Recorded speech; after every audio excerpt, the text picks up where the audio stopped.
कृष्णा हरे कृष्णा कृष्णा कृष्णा हरे हरे हरे राम राम राम हरे हरे।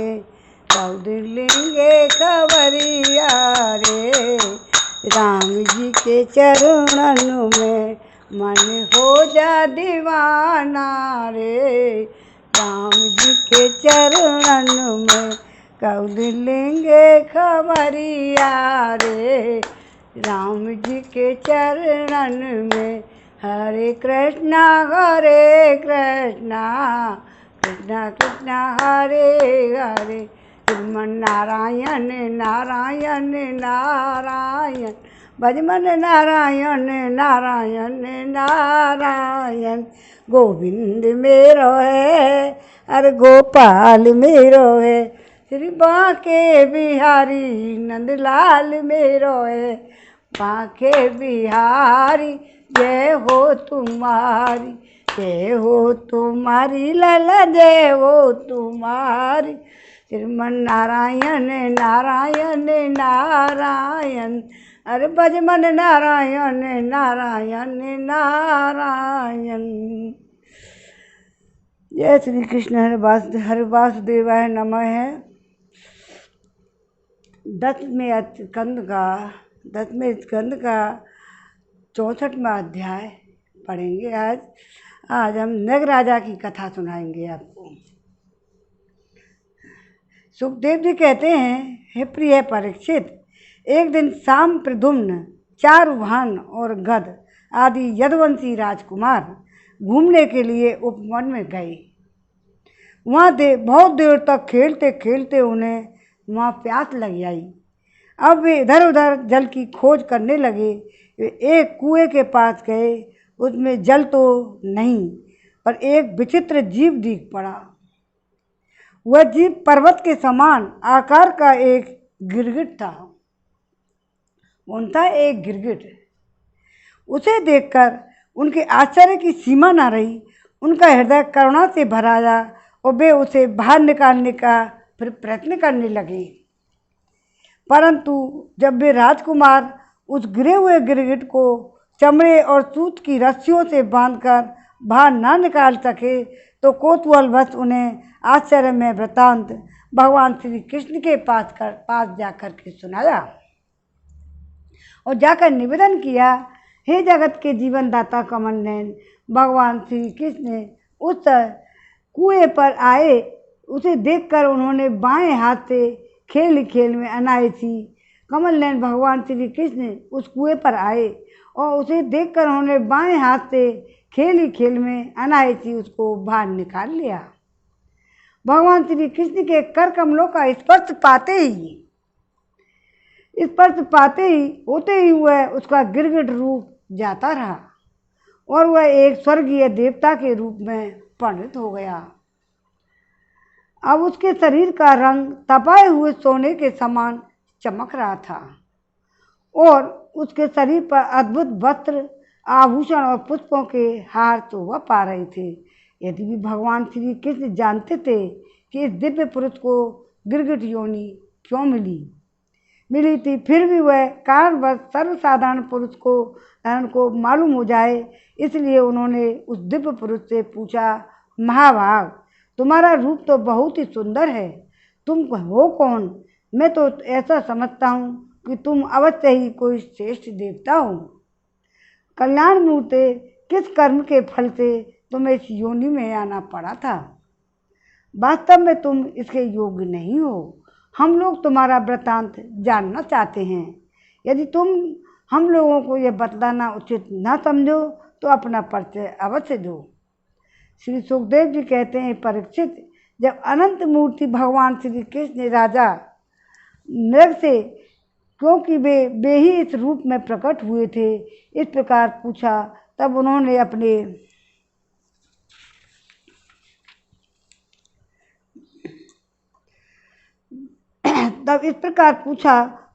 अपना सूर्य के समान ज्वाजल्यमान मुकुट झुकाकर भगवान को प्रणाम किया और वे इस प्रकार कहने लगे। राजा नृग ने कहा, प्रभु, मैं महाराज इक्ष्वाकु का पुत्र राजा नृगु। जब कभी किसी ने आपके सामने दानियों की गिनती की होगी तब उसमें मेरा नाम भी अवश्य ही आपके कानों में पड़ा होगा। हे प्रभु, आप समस्त प्राणियों के एक एक वृत्ति के साक्षी हैं। भूत और भविष्य का व्यवधान भी आपके अखंड ज्ञान में किसी प्रकार की बाधा नहीं डाल सकता। अतः आप से छिपा ही क्या है, फिर भी मैं आपको आपकी आज्ञा का पालन करने के लिए कहता हूँ। भगवान, पृथ्वी में जितने भी धूल कण हैं, आकाश में जितने तारे हैं और वर्षा में जितनी जल की धाराएं गिरती हैं, मैंने इतनी ही गऊएं दान की थी। वे सभी गऊएं दुधार, नौजवान, सीधी, सुंदर, सुलक्षणा और कपिला थी। उन्हें मैंने न्याय के धन से प्राप्त किया था। सबके सब 7 बछड़े थे। उनमें सींगों में सोना मड़ा हुआ था, मर दिया गया था। खुरों में चांदी लगाई थी। उन्हें वस्त्र, हार और गहनों से सजा दिया गया था और ऐसी गऊएं मैंने दान में दी थी। भगवान, मैं युवावस्था से ही संपन्न श्रेष्ठ ब्राह्मण कुमारों को, जो सद्गुणशील, संपन्न, कष्ट में पड़े हुए कुटुंब वाले, दम रहित, तपस्वी, वेद पाठी शिष्यों को विद्या दान करने वाले और सचित्र होते वस्त्राभूषण से अलंकृत करता, उन गऊओं का दान भी करता। इस प्रकार मैंने बहुत सी गऊएं पृथ्वी और सोना, घर, घोड़े आदि दासियों के सहित कन्याएं, तिलों के पर्वत, चांदी, सब शैया, वस्त्र, रत्न, गृह सामग्री और रथ आदि मैंने दान किए थे। अनेकों यज्ञ किए, बहुत से कुएं, बावली आदि भी बनवाए।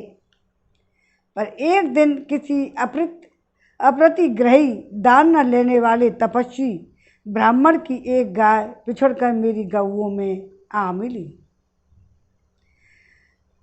तो ब्राह्मण की एक गाय बिछुड़कर मेरी जब गऊओं में आ मिली, मुझे इस बात का बिल्कुल भी पता न था।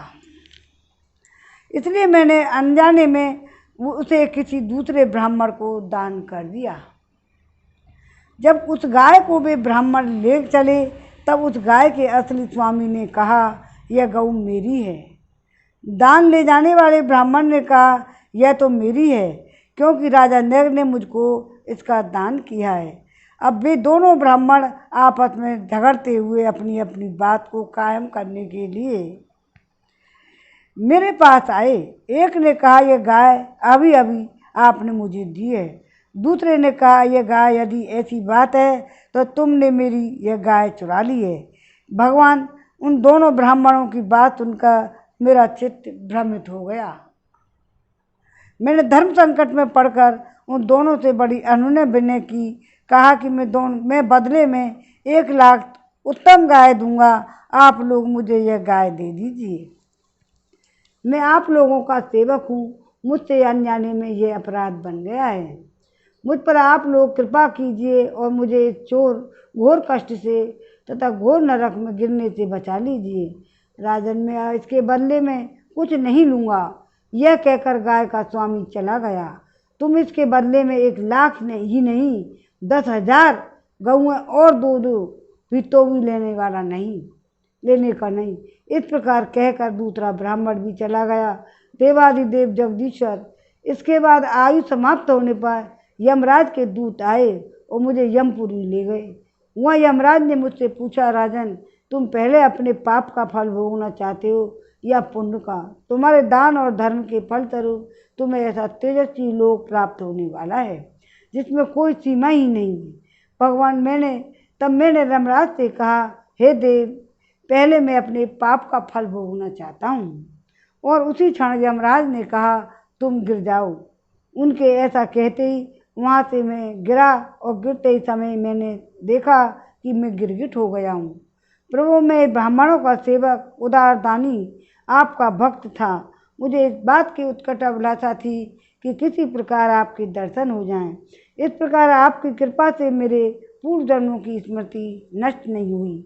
भगवान, आप परमात्मा हैं। बड़े बड़े शुद्ध हृदय योगीश्वर उपनिषदों की दृष्टि से, अवैध दृष्टि से अपने हृदय में आपका ध्यान करते रहते हैं।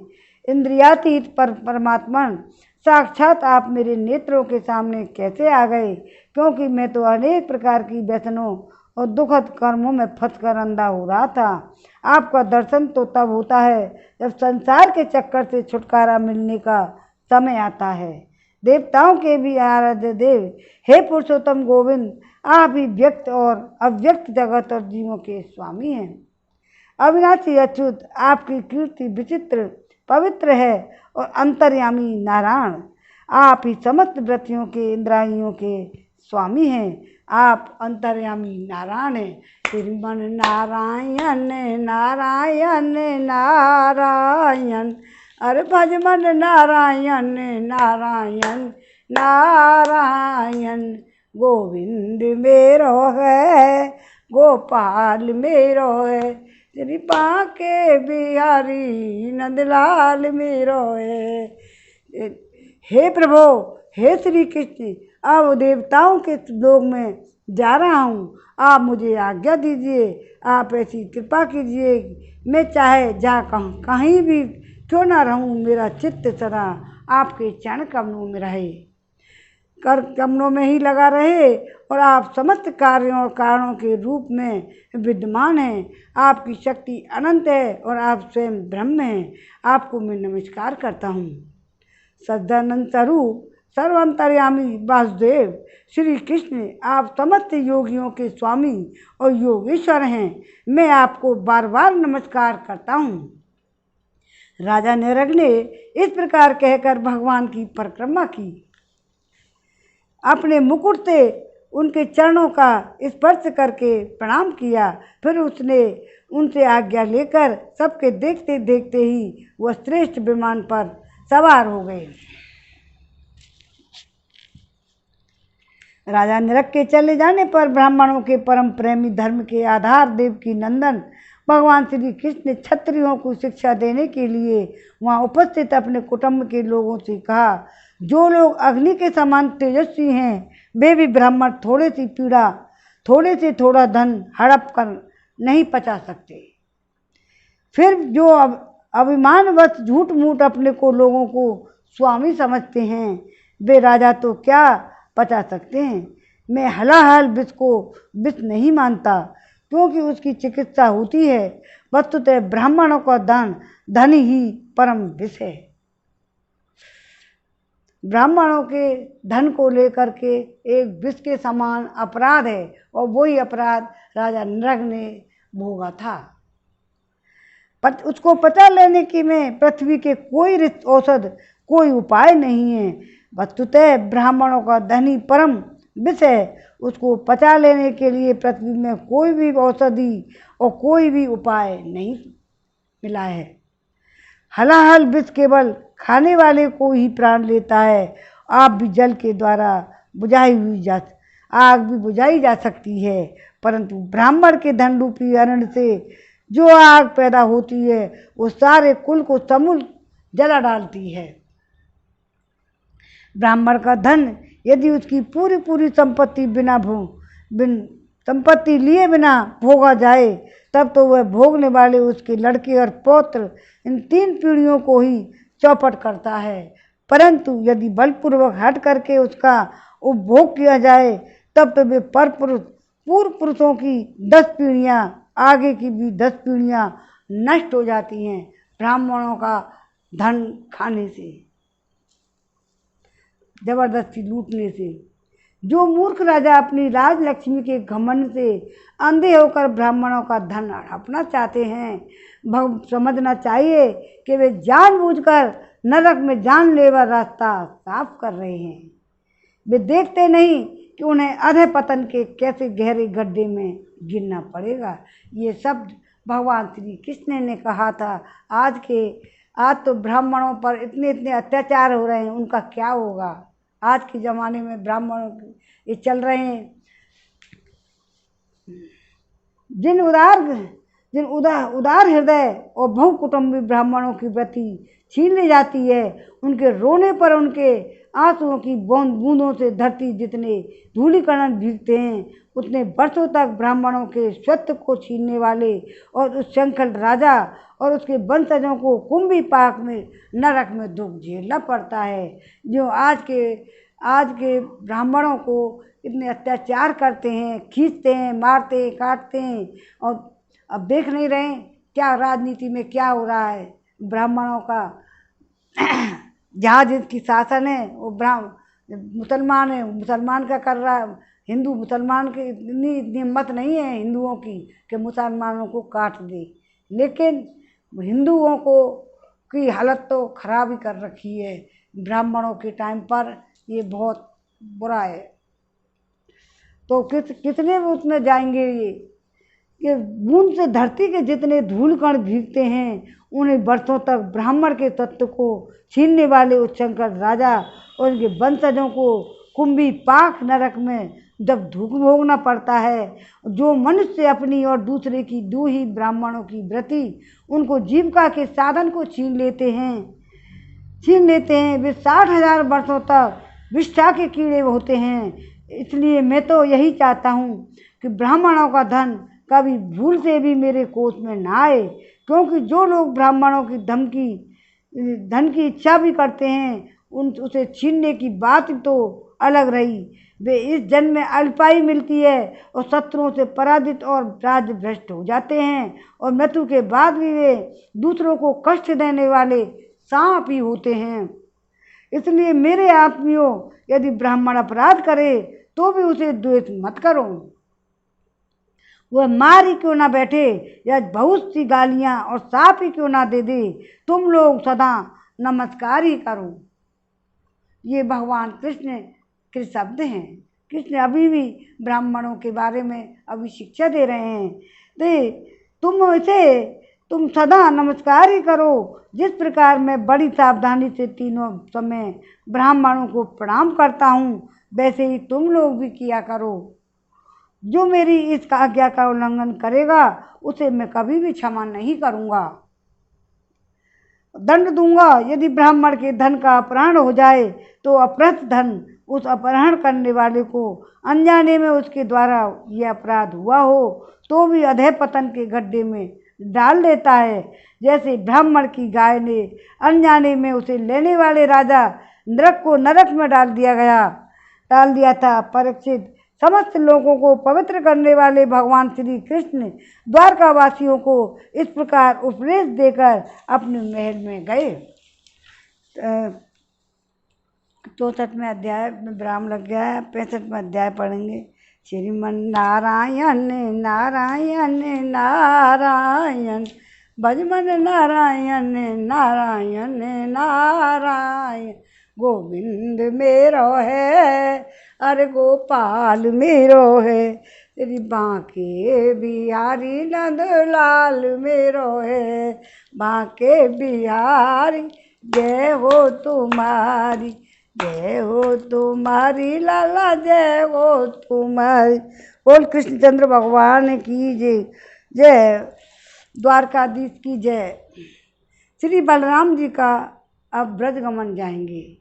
65वें अध्याय में श्री सुखदेव जी कहते हैं, परीक्षित, भगवान बलराम जी के मन में ब्रज के नंद बाबा और स्वजन संबंधियों से मिलने की बड़ी इच्छा हुई, और वे उत्कंठा थी कि जब वे रथ पर सवार होकर द्वारका से नंद बाबा के ब्रज में आए। इधर उनके लिए ब्रजवासी गोप और गोपियाँ भी बहुत दिनों से उत्कंठित थीं। उन्हें अपने बीच में पाकर सबने बड़े प्रेम से गले लगाया। बलराम जी ने माता यशोदा और नंद बाबा को प्रणाम किया। उन लोगों ने भी आशीर्वाद देकर उनका अभिनंदन किया, यह कहकर कि बलराम जी तुम जगदीश्वर हो, अपने छोटे भाई श्री कृष्ण के साथ सर्वदा हमारी रक्षा करते रहो। उनको गोद में ले लिया और प्रेमाश्रुओं से उन्हें भिगो दिया, और उनकी आंसुओं की जलधारा बहने लगी। इसके बाद बड़े बड़े गोपों के चरण बलराम जी और छोटे छोटे गोपों ने बलराम जी को नमस्कार किया। वे आयु मेल जोल और संबंध के अनुसार सबसे मिले जुले। ग्वाल वालों के पास जाकर किसी से हाथ मिलाया तो किसी से मीठी मीठी बातें की, किसी को खूब हंस हंस कर गले लगाया। इसके बाद जब बलराम जी की थकावट जब दूर हो गई वे आराम से बैठ गए, तब सब ग्वाल उनके पास आ गए। इन ग्वालों ने कमल नयन भगवान श्री कृष्ण के लिए समस्त भोग स्वर्ग और मोक्ष तक त्याग रखा था। बलराम जी ने जब उनके और उनके घर वालों के संबंध में कुशल प्रश्न किया, तब उन्होंने प्रेम गदगद वाणी से उनसे प्रश्न किया। बलराम जी, वसुदेव जी आदि हमारे सब भाई बंधु सकुशल हैं। आप लोग स्त्री पुत्र आदि के साथ रहते हैं, बाल बच्चेदार हो गए हैं। क्या कभी आप लोगों को हमारी याद आती है? यह बड़े सौभाग्य की बात है कि पापी कंस को आप लोगों ने मार डाला और अपने सहर संबंधियों को बड़े कष्ट से बचा लिया। यह भी कम आनंद की बात नहीं है कि आप लोगों ने और बहुत से शत्रुओं को मार डाला या जीत लिया। अब अत्यंत सुरक्षित दुर्ग के लिए आप लोग निवास करते हैं। अब द्वारका में बस गए हैं भगवान शिव की। परीक्षित भगवान बलराम जी की दर्शन से उनकी प्रेम भरी चितवन से गोपियाँ निहाल हो गईं और उन्होंने हंसकर पूछा, क्या बलराम जी, नगर नारियों के प्राण वल्लभ श्री कृष्ण अब सकुशल तो हैं ना? क्या कभी उन्हें हमारी अपने भाई बंधु पिता माता की भी याद आती है? क्या वे अपनी माता के दर्शन के लिए एक बार भी यहाँ आ सकेंगे? क्या माँ बाबू श्री कृष्ण कभी हम लोगों की सेवा का भी कुछ स्मरण करते हैं? आप जानते हैं कि स्वजन संबंधियों को छोड़ना बहुत ही कठिन है, फिर भी हमने उनके लिए माँ बाप भाई बंधु पति पुत्र बहन बेटियों को भी छोड़ दिया। परंतु प्रभु, वे बात की बात में हमारे सौहार्द प्रेम का बंधन काटकर हमसे नाता तोड़कर परदेश चले गए। परदेश भी कितनी दूर है, वृंदावन गए, अब वो द्वारकाधीश हो गए, द्वारका में बस गए। हम लोगों को बिल्कुल ही छोड़ दिया। हम चाहती तो उन्हें रोक लेती, परंतु जब वे कहते हैं कि हम तुम्हारे ऋणी हैं, तुम्हारे उपकार का बदला कभी नहीं चुका सकते, तब ऐसी कौन सी स्त्री है जो उनकी मीठी मीठी बातों पर विश्वास ना कर लेती? एक गोपी ने कहा, बलराम जी, हम तो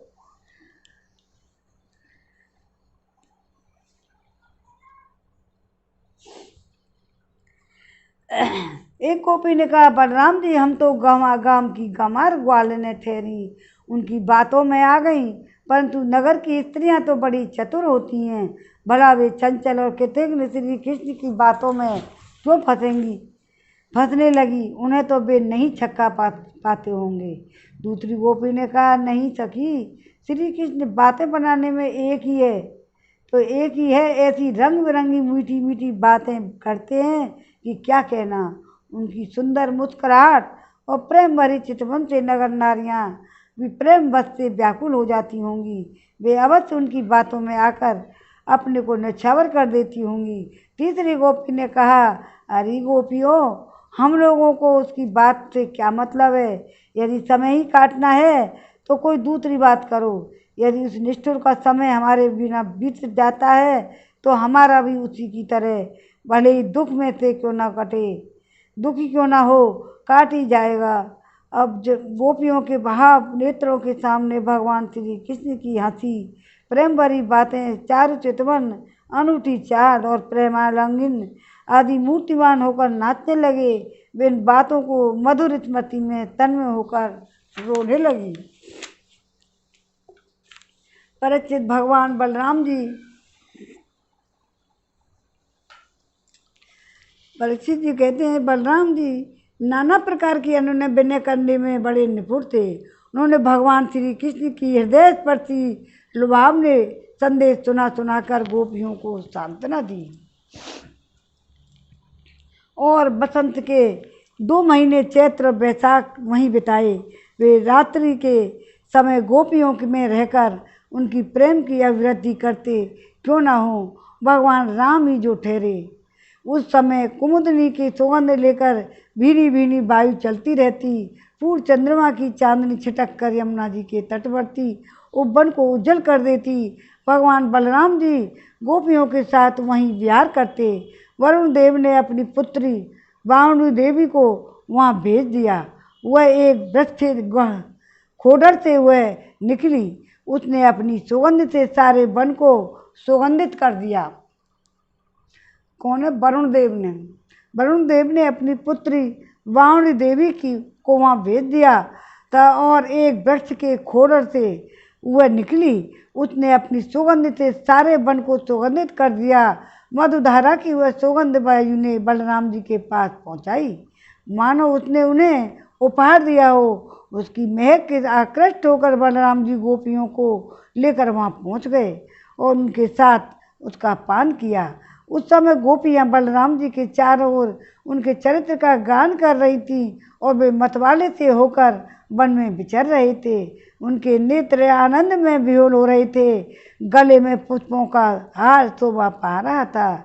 वैजयंती की माला पहने हुए आनंदोन्मत्त हो गए। उनके एक कान में कुंडल झलक रहा था। मुखारविंद पर मुस्कुराहट की शोभा निराली ही थी। उस पर पसीने की बूंदें हिमकण के समान जान पड़ती थी। सर्वशक्तिमान बलराम जी ने जल क्रीड़ा करने के लिए यमुना जी को पुकारा, परंतु यमुना जी ने यह समझकर कि ये तो मतवाले हो रहे हैं, उनकी आज्ञा का उल्लंघन कर दिया। वे नहीं आईं। तब बलराम जी ने क्रोधपूर्वक अपने हल को नोक से उन्हें खींचा और कहा, पापनी तुमने यमुने, मेरे बुलाने पर भी तुम मेरी आज्ञा का उल्लंघन करके यहाँ से आ नहीं रही, मेरा तिरस्कार कर रही हैं। देख, मैं अब तुझे तेरे स्वेच्छाचार का फल चखाता हूँ। अभी अभी तुझे हल की नोक से 100 टुकड़े किए देता हूँ। जब बलराम जी की यमुना जी को इस प्रकार डांटा फटकारा, तब वे चकित और भयभीत होकर बलराम जी के चरणों पर गिर पड़ी और गिड़गिड़ाकर प्रार्थना करने लगी। लोकाभिराम बलराम जी, महाभाव में आपका पराक्रम भूल गई थी। हे जगतपते, अब मैं जान गई कि आपके अंश मात्र शेष जी इस सारे जगत को धारण करते हैं। भगवान, आप परम ऐश्वर्यशाली हैं। आपके वास्तविक स्वरूप को न जानने के कारण मुझसे यह अपराध बन गया है। सर्वस्वरूप भक्त वत्सल, मैं आपको शरण में हूँ। आप मेरी भूल चूक क्षमा कीजिए, मुझे छोड़ दीजिए। अब यमुना जी की प्रार्थना स्वीकार करके भगवान बलराम जी ने उन्हें क्षमा कर दिया। फिर जैसे गजराज हाथनियों के साथ कीड़ा करता है, वैसे ही गोपियों के साथ जल कीड़ा करने लगे। जब वे यथेष्ट जल विहार करके यमुना जी से बाहर निकले, तब लक्ष्मी जी ने उन्हें नीलांबर बहुमूल्य आभूषण और सोने का सुंदर हार दिया। बलराम जी ने गले में वस्त्र पहन लिए और सोने की माला गले में डाल ली। वे अंगराग लगाकर सुंदर भूषणों से विभूषित होकर इस प्रकार शोभायमान हुए, मानो इंद्र का श्वेत वर्ण हाथी ऐरावत हाथी हो। परीक्षित, यमुना जी अब भी बलराम जी के खींचे हुए मार्ग से बहती हैं और वे ऐसी जान पड़ती हैं मानो अनंत शक्ति भगवान बलराम जी का यशगान कर रही हूँ। बलराम जी का चित्त ब्रजवासिनी गोपियों के माधुर्य से इस प्रकार मुग्ध हो गया कि उन्हें समय का कुछ ध्यान ही नहीं रहा। बहुत सी स्त्रियां एक रात के समान व्यतीत हो गईं। इस प्रकार बलराम जी ब्रज में विहार करते रहे। 65वां अध्याय में विराम हो गया है। श्रीमन नारायण नारायण नारायण, भजमन नारायण नारायण नारायण, गोविंद मेरो है गोपाल मेरो है, श्री बांके बिहारी नंदलाल मेरो है। 66वां अध्याय और पढ़ते हैं। ये पौंड्रक और काशीराज का उद्धार। श्री सुखदेव जी कहते हैं, परीक्षित, जब भगवान बलराम जी नंद बाबा के ब्रज के गए हुए थे, तब पीछे से कर उस देश के अज्ञानी राजा पौंड्रक ने भगवान श्री कृष्ण के पास एक दूत भेजकर एक यह कहलाया कि भगवान वासुदेव मैं हूँ। मूर्ख लोग उसे बहकाया करते थे, आप ही भगवान वासुदेव हैं और जगत की रक्षा के लिए पृथ्वी पर अवतीर्ण हुए हैं। इसका फल यह हुआ कि वह मूर्ख अपने को ही भगवान मान बैठा। जैसे बच्चे आपस में खेल खेलते हैं, किसी को बालक को राजा मान लेते हैं और राजा की तरह उनके साथ व्यवहार करने लगता है, वैसे ही मंदमती अज्ञानी पौंड्रक ने अचिंत गति भगवान श्री कृष्ण की लीला और रहस्य न जानकर द्वारका में अपने पास दूत भेज दिया। उनके पास पौंड्रक का दूत द्वारका आया और राजसभा में बैठे हुए कमल नयन भगवान श्री कृष्ण ने उसने अपने राजा का संदेश कह सुनाया। एकमात्र मैं ही वासुदेव हूँ, दूसरा कोई नहीं है। प्राणियों पर कृपा करने के लिए मैंने ही अवतार ग्रहण किया है। तुमने झूठ मूठ अपना नाम वासुदेव रख रखा है, अब उसे छोड़ दो। और यदुवंशी, तुमने मूर्खतावश मेरे चिन्ह धारण कर रखे हैं, उन्हें छोड़कर मेरी शरण में आओ। यदि मेरी बात तुम्हें स्वीकार ना हो तो मुझसे युद्ध करो। श्री सुखदेव जी कहते हैं, परीक्षित, मंदमती पौंड्रक की यह बहक सुनकर उग्रसेन और सभासद जोर जोर से हंसने लगे। उन लोगों की हंसी समाप्त होने के बाद भगवान श्री कृष्ण ने दूत से कहा, तुम जाकर अपने राजा से कह देना कि रे मूढ़, मैं अपने चक्र आदि चिन्हों से यूँ ही नहीं छोड़ूंगा, इन्हें तुझ पर छोड़ूंगा। केवल तुझ पर ही नहीं, तेरे सब साथियों पर भी, जिनके बहकाने से तू इस प्रकार बहक रहा है। उस समय मूर्ख, तू अपना मुंह छिपाकर औंधे मुंह गिरकर चील गीद बटेर आदि मांस भोजी पक्षियों से गिरकर जो सो जाएगा, और तू मेरा शरण दाता नहीं, उन कुत्तों की शरण होगा जो तेरा मांस जो चीत कर खाए जाएंगे। परीक्षित, भगवान का यह तिरस्कारपूर्ण संवाद लेकर पौंड्रक का दूत अपने स्वामी के पास गया, उसे कह सुनाया। इधर भगवान श्री कृष्ण ने रथ पर सवार होकर काशी पर चढ़ाई कर दी, क्योंकि वह कुरुस का राजा उन दिनों वहीं पर अपने मित्र काशीराज के पास रहता था। भगवान श्री कृष्ण के आक्रमण पर समाचार पाकर महारथी पौंड्रक भी 2 अक्षौहिणी सेना के साथ शीघ्र नगर से बाहर निकल आया। काशी का राजा पौंड्रक का मित्र था, अतः वह भी उसकी सहायता करने के लिए 3 अक्षौहिणी सेना के साथ उसके पीछे पीछे आया। पर अब भगवान श्री कृष्ण ने पौंड्रक को देखा। पौंड्रक ने भी शंख चक्र तलवार गदा सांग धनुष और श्रीवत्स चिन्ह आदि धारण कर रखे थे। उसके बक्से स्थल पर बनावटी कौस्तुभ मणि बनमाला भी लटक रही थी। उसने रेशमी व पीले वस्त्र पहन रखे थे। रथ की ध्वजा का गरुड़ का चिन्ह भी लगा रखा था। उसके सिर पर अमूल्य मुकुट था और कानों में मकराकृत कुंडल जगमगा रहे थे। उसका सारा का सारा भेष बनावटी था, मानो कोई अभिनेता रंगमंच पर अभिनय करने के लिए आया हो। उसकी वेशभूषा और अपने समान देखकर भगवान श्री कृष्ण खिलखिलाकर हंसने लगे। अब शत्रुओं ने भगवान श्री कृष्ण पर त्रिशूल, गदा, मुद्गर, शक्ति, अष्टि, प्रास, तोमर, तलवार, पट्टिस और बाण आदि अस्त्र शस्त्र प्रहार किया। प्रलय के समय जिस प्रकार आग सभी प्रकार के प्राणियों को जला देती है, वैसे ही भगवान श्री कृष्ण ने भी गदा, तलवार, चक्र और बाण आदि शस्त्रास्त्रों से पौंड्रक तथा काशीराज के हाथी, घोड़े, पैदल चतुरंगनी सेना को तहस नहस कर दिया। बोल श्री कृष्ण भगवान की जय। वह रणभूमि भगवान के चक्र से खंड खंड हुए रथहाड़ी, घोड़े, हाथी, मनुष्य, गधे और ऊँटों से पट गई। उस समय ऐसा मालूम हो रहा था मानो वह भूतनाथ शंकर की भयंकर क्रीड़ा स्थली हो। उसे देख देख कर सूरवीरों का उत्साह और भी बढ़ गया।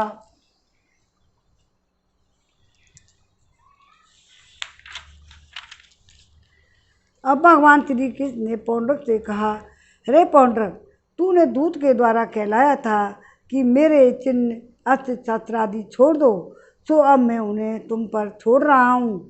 तूने झूठ मूठ मेरा नाम रख लिया है, अतः मूर्ख, अब मैं तुमसे उन नामों को भी छुड़ा कर रहूँगा।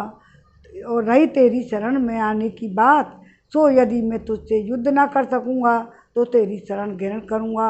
भगवान श्री कृष्ण ने इस प्रकार पौंड्रक का तिरस्कार करके अपने तीखे बाणों से उसके रथ को तोड़ फोड़ डाला और उसके चक्र से उसका सिर वैसे ही उतार लिया जैसे इंद्र ने अपने वज्र से पहाड़ की चोटियों को उखाड़ दिया था। इसी प्रकार भगवान ने अपने बाणों से काशी नरेश का सिर भी धड़ से ऊपर उड़ाकर काशीपुर में गिरा दिया। जैसे वायु कमल का पुष्प गिरा देती है, इसी प्रकार अपने साथ ढा रखने वाले पौंड्रक को और उसके सखा काशी नरेश को मारकर भगवान श्री कृष्ण अपनी राजधानी द्वारका में लौट आए। उस समय सिद्धगण भगवान की अमृतमयी कथा का गान कर रहे थे। वे परीक्षित, पौंड्रक भगवान के रूप का चाहे वह किसी प्रभाव से ही हो सदा चिंतन करता रहता था। इससे उसके सारे बंधन कट गए। वह भगवान का बनावटी वेश धारण किए रहता था। इससे बार बार उसी का स्मरण होने के कारण वह भगवान की सारूप को ही प्राप्त हो गया। इधर काशी में राजमहल के दरवाजे पर एक कुंडल मंडित मुंड गिरा देखकर लोग तरह तरह का संदेह करने लगे, सोचने लगे कि यह क्या है, यह किसका सिर है। जब यह मालूम हुआ कि काशी नरेश का ही सिर है, तब रानियां, राजकुमार, राज परिवार के लोग तथा नागरिक रो रो कर विलाप करने लगे। हा नाथ, हा राजन, हाय हाय, हमारा तो सर्वनाश हो गया। काशी नरेश का पुत्र था सुदीक्षण। उसने अपने पिता की अंत्येष्टि संस्कार करके मन ही मन यह निश्चय किया कि अपने पितृघाती को मारकर ही मैं पिता के ऋण से ऋणी हो सकूँगा। निदान वह अपने कुल पुरोहित और आचार्यों के साथ अत्यंत एकाग्रता से भगवान शंकर की आराधना करने लगा। काशी नगरी में उसकी आराधना से प्रसन्न होकर भगवान शंकर ने वर देने को कहा।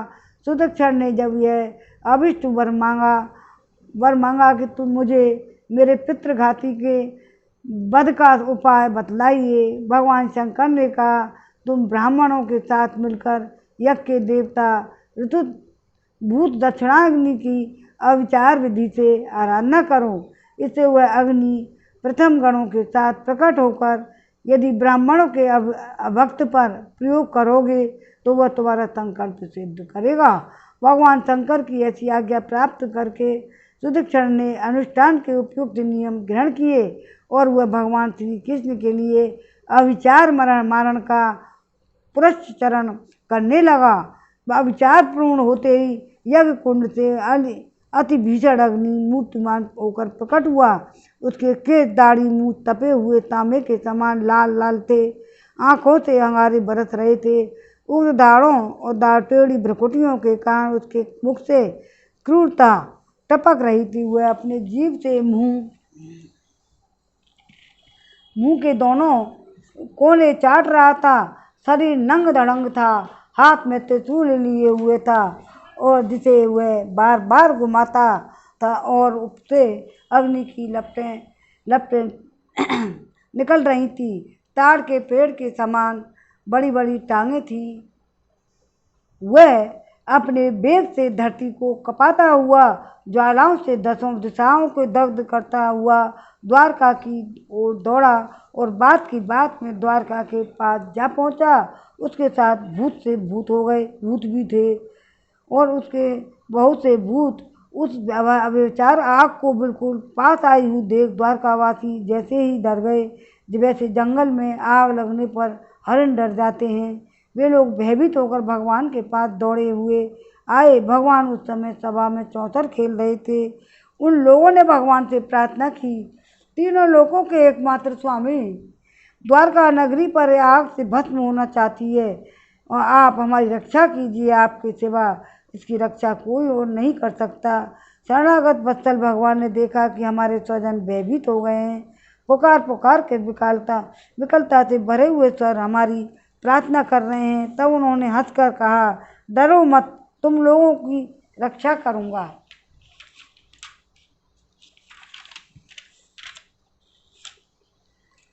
परीक्षित, भगवान सबके बाहर भीतर को जानने वाले हैं। वे जान गए कि ये काशी से चली हुई माहेश्वरी कृत्या है। उन्होंने उसको प्रतिकार के लिए अपने पास ही विराजमान चक्र सुदर्शन को आज्ञा दी। भगवान मुकुंद का प्यारा अस्त्र सुदर्शन चक्र कोट कोट सूर्यों के समान तेजस्वी और प्रलयकालीन अग्नि के समान ज्वाज्वल्यमान है। उसके तेज से आकाश दिशाएं और अंतरिक्ष चमक उठे। अब उसने उस अभिचार अग्नि को कुचल डाला। भगवान श्री कृष्ण के अस्त्र सुदर्शन चक्र की शक्ति से कृत्या रूप आग का मुंह टूट फूट गया। उसका तेज नष्ट हो गया, शक्ति कुंठित हो गई। वहाँ से लौटकर काशी आ गई तथा उसने ऋतु आचार्यों के साथ सुदीक्षण को जलाकर भस्म कर दिया। इस प्रकार उसका व्यभिचार उसी के विनाश का कारण हुआ। कृत्या के पीछे पीछे सुदर्शन चक्र भी काशी पहुँच गया। काशी बड़ी विशाल नगरी थी। वो बड़ी बड़ी अटारियाँ, सभा भवन, बाजार और नगर द्वारों के द्वार, शिखर और चार दीवारियाँ, खजाने, हाथी, घोड़े, रथ, अन्न के गोदामों से सुसज्जित थी। भगवान श्री कृष्ण के सुदर्शन चक्र ने सारी काशी को जलाकर भस्म कर दिया। फिर वह परमानंदमयी लीला करने वाले भगवान श्री कृष्ण के पास लौट आया। जो मनुष्य पुण्य कीर्ति कर भगवान श्री कृष्ण के इस चरित्र को एकाग्रता पूर्वक सुनता है या सुनाता है, वह सारे पापों से छूट जाता है। 66वें अध्याय में विराम हो गया। श्रीमन नारायण नारायण नारायण, भजमन नारायण नारायण नारायण। ओम नमो भगवते वासुदेवाय। कल पढ़ेंगे हम 67वां अध्याय। 8 हो जाए। श्री भागवत भगवान की है आरती, पापियों को पाप से है तारती। ये अमर ग्रंथ, ये मुख्य पंथ, ये पंचम वेद निराला, नव ज्योति जगाने वाला। हरि गान यही वरदान, यही जग की मंगल की आरती। पापियों को पाप से है तारती। ये शांति गीत पावन पुनीत सा कोप मिटाने वाला, हरि दरस दिखाने वाला। है सुख करणी है दुख हरणी, श्री मधुसूदन की आरती। पापियों को पाप से है तारती। भगवान की है आरती, पापियों को पाप से है तारती। ये मधुर बोल जग फंद कोल, सन्मार्ग दिखाने वाला, बिगड़ी को बनाने वाला। श्री राम यही घनश्याम यही, प्रभु की महिमा की आरती। पापियों को पाप से है तारती। श्री भागवत भगवान की है आरती, पापियों को पाप से है तारती। ओम नमो भगवते वासुदेवाय नमः। आज के आनंद की जय। जय जय श्री राधे राधे श्याम। कृष्ण बलराम की जय। राधे श्याम।